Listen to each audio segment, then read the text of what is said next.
actually published some of the very details of this incident before the Washington Post. Mr. Kessler, thanks so much for joining us this morning. Hey, my pleasure. So in your book, you detail so many of the events of this 2011 incident. I think many of us are wondering how on earth it could have taken the Secret Service 4 days to realize that 7 shots hit, some of them even entered the White House. And the Washington Post claimed it as a scoop, but as you say, it was in my book. And it goes back to a really rotten management culture that is based on arrogance. That is what connects all of these scandals.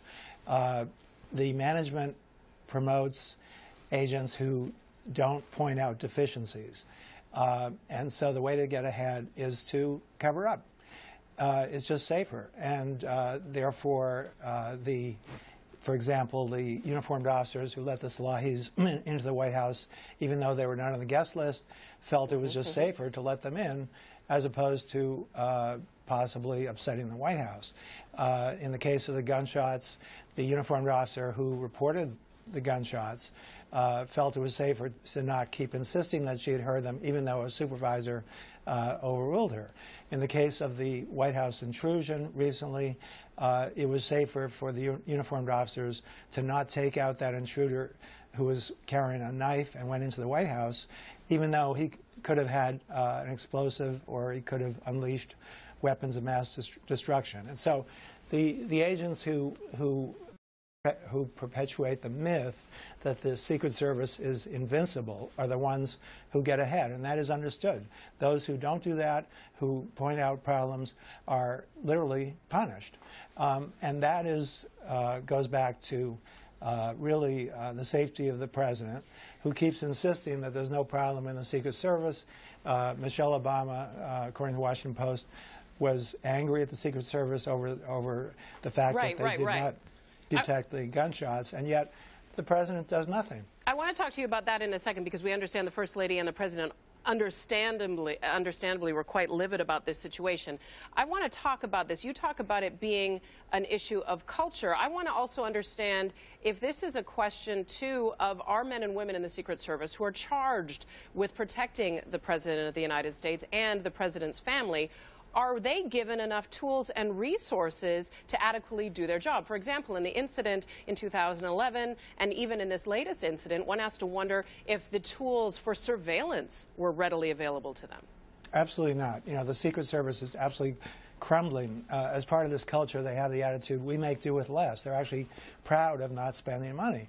And in the case of the gunshots, for example, the Secret Service should have devices to detect gunshots. You know, the D.C. police have that, but the Secret Service doesn't.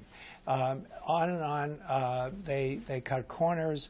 They're not keeping up to date with the latest surveillance devices.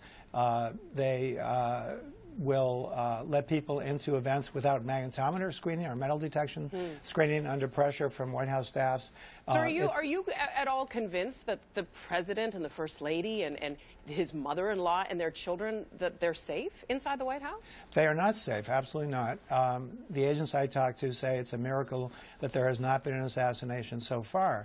And, you know, it seems obvious to all of us that the Secret Service needs a major overhaul. What they need is a new director from the outside who is not part of this culture, but somehow President Obama really recklessly keeps disregarding all the warning signs, keeps defending the Secret Service, and then yesterday you had Tony Blinken, the Deputy National Security Advisor, again defending the Secret Service. Yeah. And the result is going to be an assassination. I'm afraid that's the only way we're going to have a change. You think that's the only thing that's going to change? Listen, we know that Tony Blinken spoke with CNN yesterday, and he tried to put things in perspective, saying that the task that the Secret Service is given is incredible, and the burden that they bear is incredible, and that the director, this newish director, is looking into the incident. But you believe that these changes are not enough, that more fundamental changes need to come. Yeah, the director always says, I'm reviewing this, then there are going to be hearings, nothing will happen. That's not the way you change any organization. You change an organization by bringing in a new CEO who's not beholden to the interests, who's not part of the culture, who will shake things up, as Bob Mueller did when he became FBI director, made the FBI more prevention-oriented.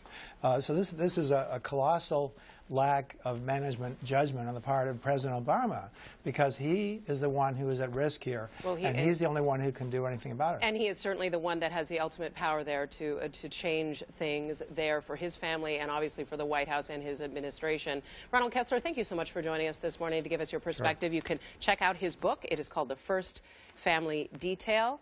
There it is on your screen right now.